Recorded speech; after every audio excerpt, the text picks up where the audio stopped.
Hi everyone, I'm Vernon Kay and you're listening to the star-studded musical journey of TV personality, music manager and author Sharon Osbourne. Now, Sharon grew up in London, which in her words was very bohemian.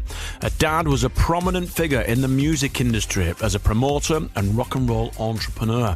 And her mother was a dancer and choreographer, so it means that music, musicians, showbiz and performance were naturally in her blood. From a young age, she worked with her dad and shares some entertaining stories about the biggest names in the business at the time, including Little Richard, The Animals and ELO, and how she met her superstar husband, Ozzy Osbourne, before going on to manage him. Now, before we get stuck into Sharon's story, we'll hear her first choice. It's Little Richard and Tutti Frutti. All rooty. Tutti Frutti, all root.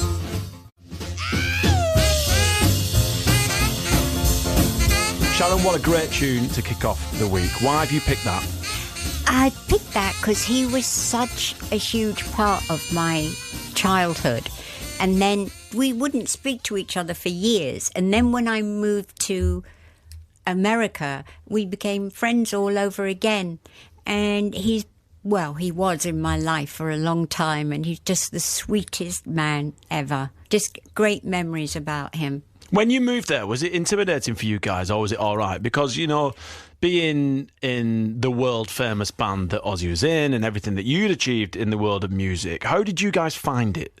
Well, I moved there before Ozzy did. Right. So I was there quite a while before him.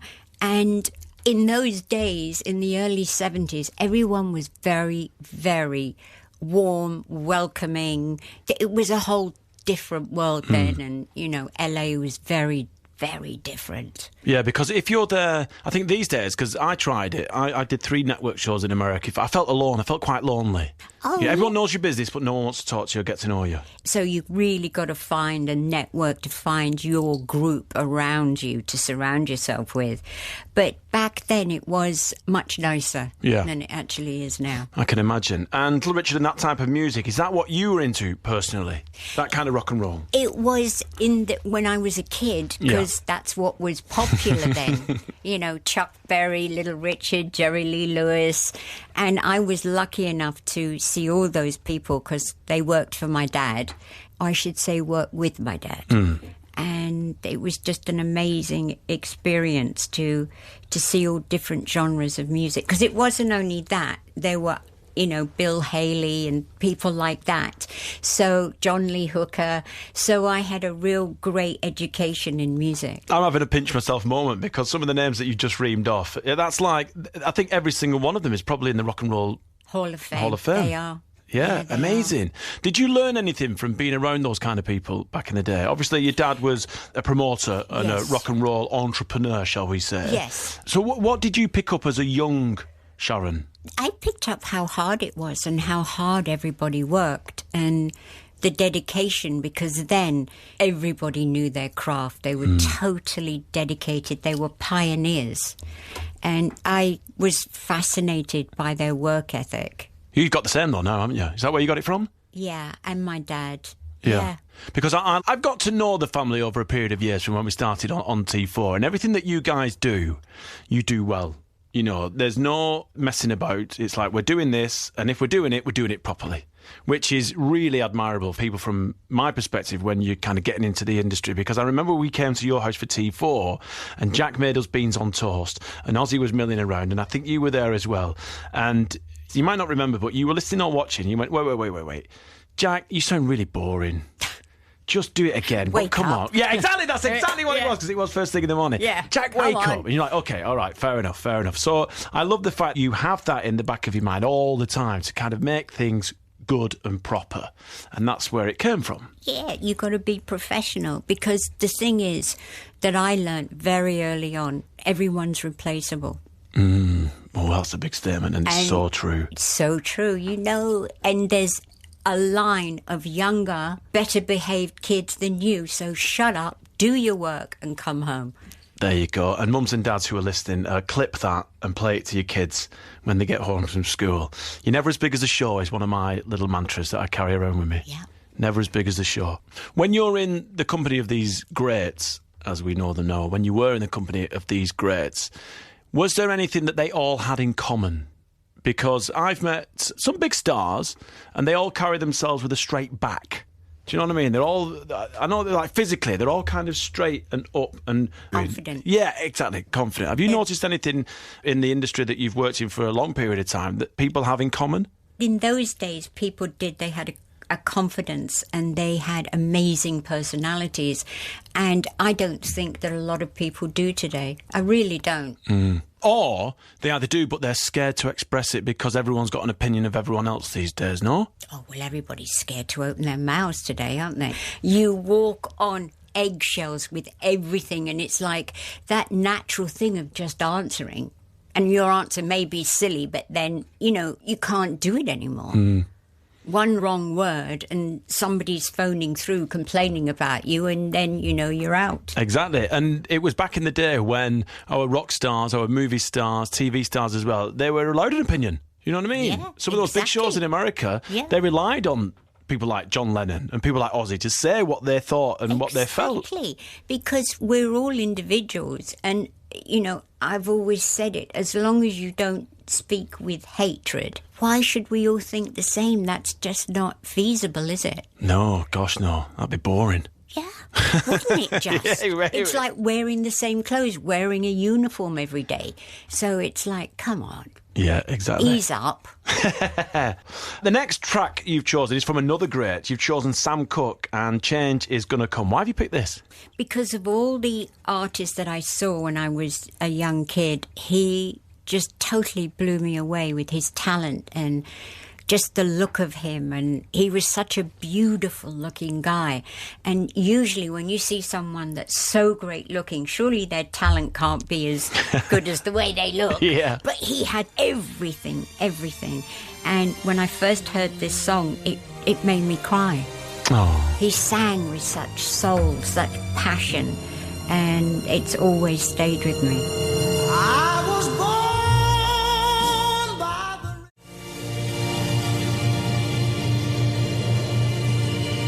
The gorgeous voice of Sam Cooke with the ever-poignant A Change Is Gonna Come. Next, the number one hit on both sides of the Atlantic with the memorable organ playing of Alan Price and vocals by Eric Burden. It's The Animals and House of the Rising Sun.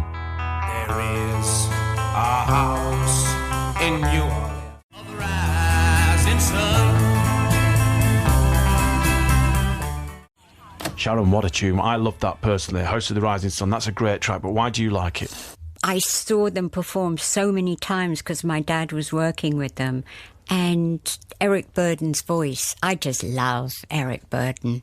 And he's a character too. Oh, come on, tell us stories. He just an amazing guy, and he's never been a guy that wants the accolades, and he's never been like, turns up at every opening. And even when he was younger, he just was never that way at all. He kept himself very private. And I was fascinated by that. Yeah, that's a gift, really, isn't it? That's all the talent in itself, to kind of just let your work be heard and seen and then just kind of slide back into the shadow. Yeah, he wasn't a ligger or anything like that.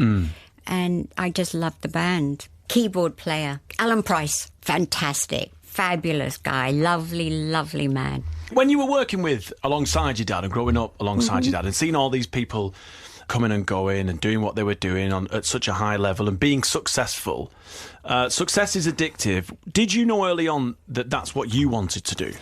I, early on, from age 15, used to work for my dad. And I started out answering the phones.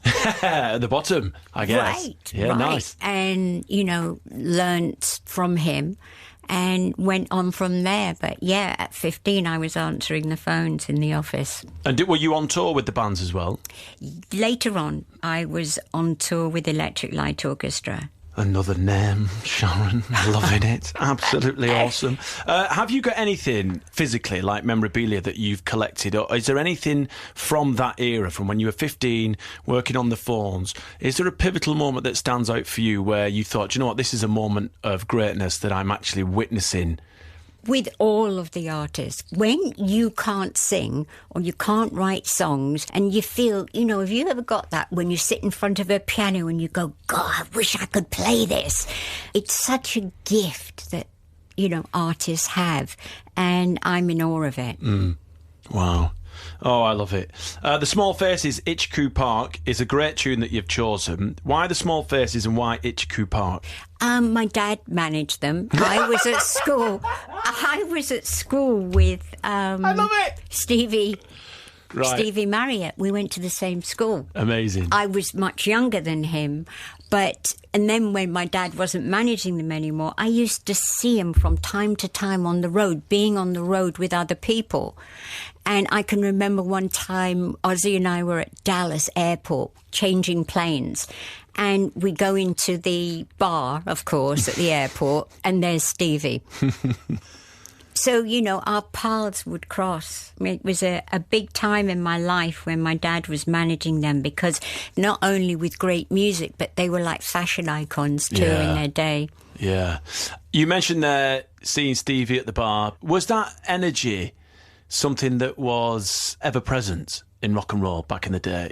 Because it was accepted, weren't it? Totally. Rock star, tipsy, enjoying the lifestyle of being a rock and roll star. Yeah. Oh, yeah. And Ozzy used to see him so many times in the Rainbow Bar and Grill in LA. We would see him a lot. Nice. Ozzy obviously made his reputation being the wild man of rock. But I guess it's just one of those things, isn't it? And something that is... I think if you look back on a lot of people's lives, I think the true artists are the starving artists. And, Ozzy, not prepared for fame. But not prepared for fame and then taking on board everything that came with it. Yeah. Because as soon as you become a global icon, I would imagine that the world's your oyster. Yeah, and you look back on many of these artists and they didn't get what they should have got financially, because in those days it was the Wild West, didn't have lawyers and things like that, business managers. And so many of these artists were, taken advantage of. So that came into it as well. And just none of them were prepared for fame. Ain't that crazy? Yeah. When you look at the numbers that they put up sales-wise... Oh, my God, it's heartbreaking. It really is. Yeah. It really is. The fat cats at the top of the record labels must have made a heck of a lot of money. Oh, my Lord. And record companies, I always think of it this way. You get signed to a record label. They will advance the money for your album, for whatever you're making, and you have to pay it back out of your royalties. But you don't own the masters. They own the masters. So it's like, I always say this to artists. You take a mortgage on a house. You pay off that mortgage. That house is yours forever. But record companies, no, they still own it. So all they are banks. Yeah. But a shady bank, because you don't get what you paid for at the end of the day. But when you know that and when you realise that, you kind of look back at photographs of bands with a plane and you think, well, someone's paying for that. Yeah, they are. Yeah, exactly. And it's the same thing when bands go on the road and they want this in their dressing room and that in their dressing room and a party afterwards. And I'm like, you're paying for it. This promoter does not provide entertainment for you by having parties afterwards, all the alcohol, all the food in the rooms. You're crazy. Ozzy, when we were on the road, and the same with Electric Light Orchestra, cheese plate, fruit plate, coffee, tea, and home. Don't ruin it, Sharon. Don't ruin it for me. Cheese plate. That's it. Oh, but there must have been a time, Sharon, and be honest, please, because there must have been a time where you've been to a party and you thought, oh, that was good. Sure, of course, because everybody goes wild. Well, they did. Yeah. Everybody would go wild and funny things would happen and, everyone would misbehave and it was glorious. Yeah. But not anymore. Over bridge of sighs to rest my Itchycoo Park is actually the nickname of Little Ilford Park in London, where members of the band, the Small Faces, used to frequent. We're here to inform and educate as well as entertain.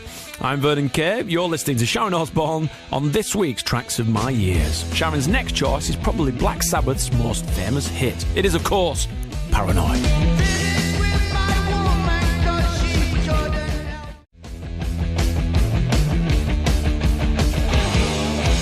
No, that's a great tune, Sharon, and it means, I would imagine it means so much to you as a family, that track. It does, and the first time I ever saw Black Sabbath perform was at the Marquee Club.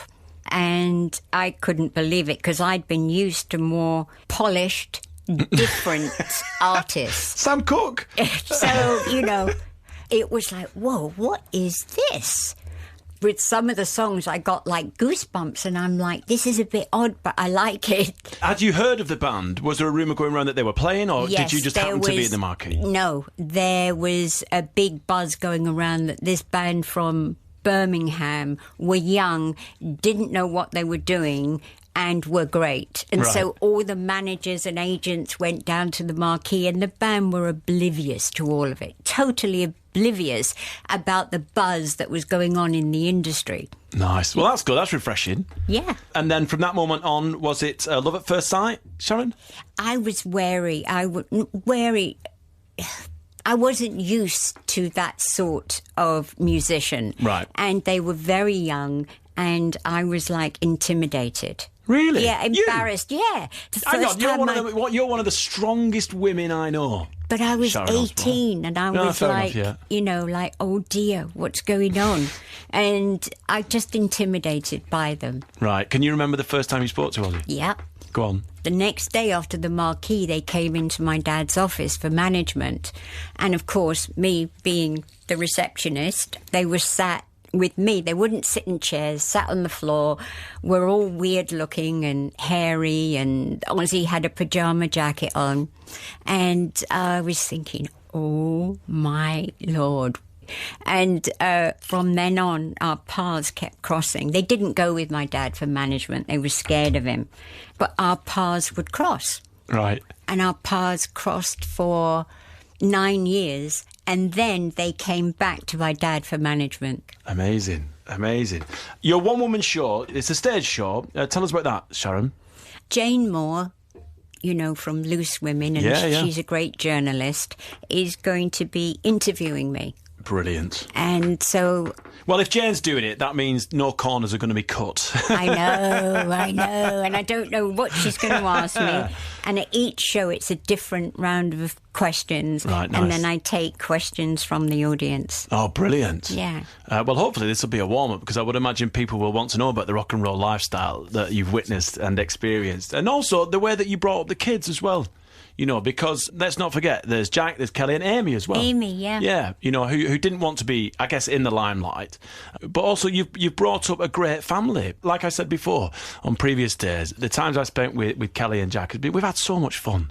So much fun, but always, like, really grounded as well. Yeah. You know, which I think is really important. Although so much of their life has been spent in America, they're very English. Yeah, well, Jack likes beans on toast. Yeah, there you go. Yeah. Let me ask you this, because we've talked about the artists that you've crossed paths with in the past. Mm-hmm. When you're at home and when you're just milling around, when you're not busy, what kind of music do you listen to? I listen to everything from Pavarotti to Judy Garland to Billie Eilish. Right. Everything. OK, well, we'll have some Billie Eilish on Friday because you've picked one of her tunes. You've still got a wide kind of fish-eyed lens on music. Totally. And not one specific genre. No. When was the last time you played an Ozzy track? Me, I never do, but right. Ozzy does. He does it for me. Oh, I love that! Yeah. Sharon! I'm just going to play me! Yeah, that's what he does. And he goes, I hated that album. I don't know why I did it. And then it'll be, oh, I love this one. Don't like that one. Oh, I love it. Something really nice about that, isn't there? Putting on your own tracks and thinking, oh, I remember when. Yeah, that's what he does. He goes back to the time that he was making it and the people that were involved and all of that. Yeah. I watch Splash and think, what was I thinking in them shorts? But you never know. Anyway.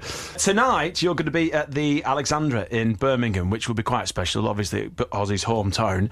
But the next track that you've chosen is ELO Roll Over Beethoven, and you've spoken about the fact that your dad represented ELO. That must have been awesome to represent that band. It was incredible because how they came about was my dad also managed Roy Wood and The Move.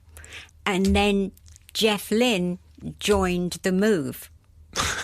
And so Roy Wood and Jeff Lynne created Electric Light Orchestra, and Roy Wood never gets that, that cred. Hey, it was him and Jeff Lynne that created it all. And it was very exciting times, from playing... Do you remember Hammersmith? Yeah. It was a great rock gig. Yeah. From playing Hammersmith and then coming back and playing the biggest stadiums in England and all over the world. So literally, I was there to see them grow bigger and bigger and bigger. And it was a great time.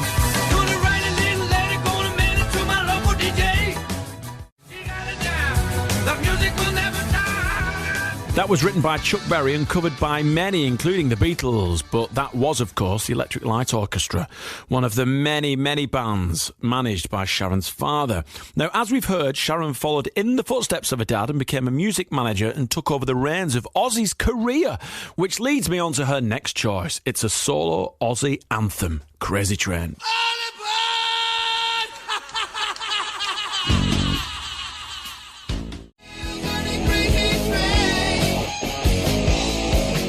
Crazy Train. Why have you picked that? Because that became an anthem, and I was there when they wrote it, Randy and Ozzy, and it just means so much to me. Memories. Oh. Memories. I can tell because before you started talking, I could see the memories flashing by because you took your time then. It's so many good times around this song. And like when I hear it now at sporting events and things, ads on TV, I'm like, I get all, that's my old band. Oh, that's so sweet. And when you're at home, what do you guys talk about? What's the main topic of conversation? Is it family? Is it work? Is it whether you're going to make the big move back to England and all that kind of stuff? What do you talk about? All of the above. All of the above? Yeah. Normal people? You see, because we paint pictures, don't we? Because we know you've lived this rock and roll lifestyle, living in LA, had the beautiful houses and all that kind of stuff, but just what we're having for dinner. Exactly. That's exactly what it is. We are very, very grounded. Yeah. And I think that's important. Yeah, it really is. I mean, there's a famous moment in the Motley Crue book where Ozzy snorts a line of ants. Mm-hmm. Is there a moment for you personally that stands out that because we hold that moment in high regard rock and roll wise? It's one of those pivotal moments where you think, did it happen? Yes, it did. It's mad, it's bonkers, it's rock and roll. But for you personally, being Ozzy's partner and then a lady with a family, is there a moment for you where you think that was rock and roll, but it's the different rock and roll to what people expect us to be or do? Yeah, sure. Yeah. Of course. And because I always look so straight when, Ozzy and I first got together, that was just me. I always looked very straight. And people didn't expect me to behave that way. Yes, nice. Yes. They don't say anymore. I like that. There was a programme, it was prior to the Osbournes. I remember it being like... September Films. They came and... Yes! They did a day with us, That was when everyone realised, these guys are awesome. These guys are absolutely awesome. Because I think it was you having an argument with Jack, and then Jack throwing something, Ozzy coming in and calming everything down, and then it just all... The pressure cooker lid blew, and that's when people are like, we need more of this. I remember that more than I do the Osbournes, because that was the first time I saw you as a family. I always feel that Ozzy and I tried our best for our kids to be, I know this sounds funny, but normal. Yeah. I didn't want my kids to be, well, do you know who I am? I hate that line when kids say that. Do you know who my dad is? And it's like, no, but who are you? Yeah. That sense of entitlement, I never wanted my kids to be. I wanted them to be as normal as possible. Oh, they're brilliant. The time I spent with Kelly and Jack's been absolutely fantastic. It really has. You've chosen Phil Collins' In the Air Tonight as your second track for today. This is a big anthemic tune and something that it's like a cooking pot of energy. When it starts, it's a simmer. And then it goes to a boil, and then all of a sudden this Phil Collins track becomes a huge, big, bubbling, anthemic cauldron. It's a big tune. What does it mean to you? Well, Ozzy and I both love Phil. love everything he's ever done.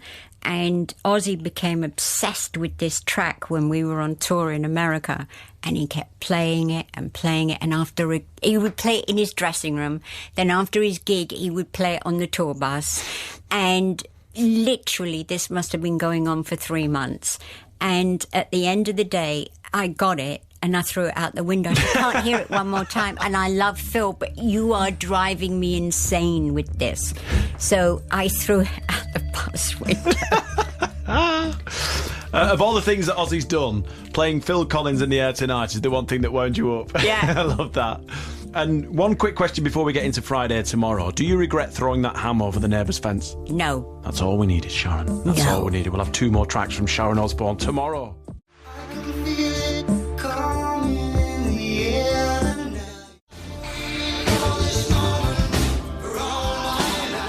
Well, there you go. That's one way to get Phil Collins out your life. Just chuck it out the tour bus. That was In the Air Tonight.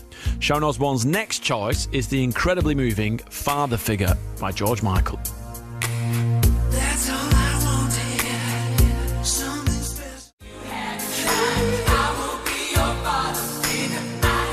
Ozzy and I adored George Michael. Just adored him. His talent was endless. Absolutely endless. And whenever he'd tour, we'd always try and, get to a show. And I can remember the first time Ozzy heard him, we saw him at Wembley, and he goes, he's got to be lip syncing. Nobody can sing that perfect. And I'm like, he's not. And, just in awe of his talent and his charisma. And, he was very brave. Yeah. Very brave. I think looking back, what we should admire about George Michael is that he was front-facing. Yeah. He took everything that hit the headlines and he fronted it up. Yeah, he did. He did. He didn't run from it. No. And so talented, and I miss his music so much. Great loss. But we should talk more about your stage show. First of all, what's it called? Cut the Crap. Right.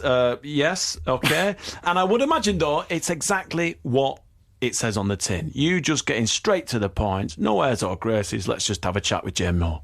Yeah, and also I like to empower women to know that they can do whatever. Well, let's talk about that, because you worked and were very successful in a male-dominated industry. We've talked about your dad being the agent and representing so many different rock and roll bands back in the day, which was predominantly male, but you rose and climbed through the ranks. Yeah. The only women that he actually did work with was Brenda Lee and Tina Turner when she was with Ike. Right. All the, years and years ago. But it's been challenging being a woman. Not now, not since the 90s it's been easy.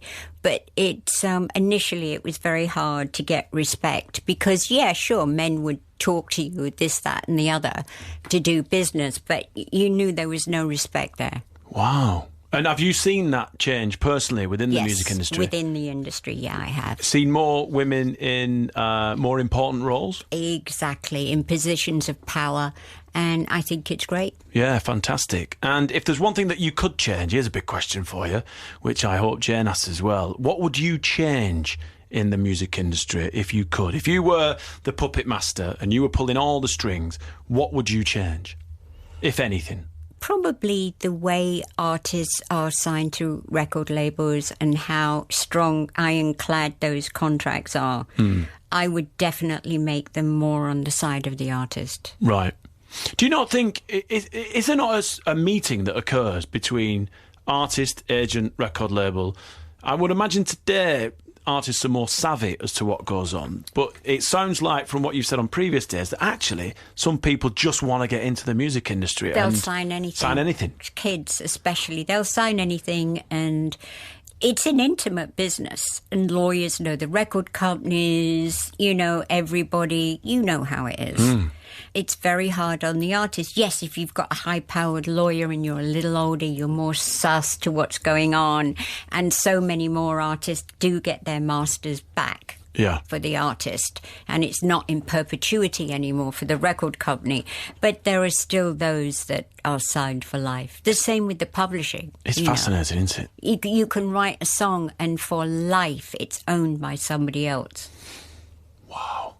I mean, you get your royalties, but it's owned by somebody else, something that you wrote. Wow. So that is always very frustrating for me. Yeah, I bet. Now, the last track you've chosen is Billie Eilish. Why have you picked this? I think that she's very refreshing as a female artist. Her voice is perfection, effortless, just effortless. She's got a great tone to her voice. I love her image. She doesn't rely on sexuality. And, you know, she doesn't throw herself around with 10 dancers behind her. And I just think that she's such a refreshing artist for women, to represent women. I just think that she's brilliant. She's a really good storyteller as well, isn't she, in the songwriting and the way that she puts all her lyrics together. We like Billie Eilish in our house. My girls really do. They're big fans of Billie Eilish. She's a great example for young girls. Yeah. She really is. You don't have to flaunt it to make it. Yeah. And listen, I'm not putting down girls that do at all, because they're entitled for their own choice, the way that they want to project their music and their musical image. Up to them, God bless them. And she made it so young. Yeah, She was just a little baby, really. Yeah, absolutely. Sharon, thank you very much for this week. It's always a pleasure to see you. Oh, it's just a delight to spend time with you. Oh, thank you, Sharon. Lots of love to the gang as well, and I'll be nipping round for a brew. Don't you worry about that. Once again, Sharon Osbourne, thank you very much. Oh, bless you. Thank you. White shirt, now red, my bloody nose sleeping.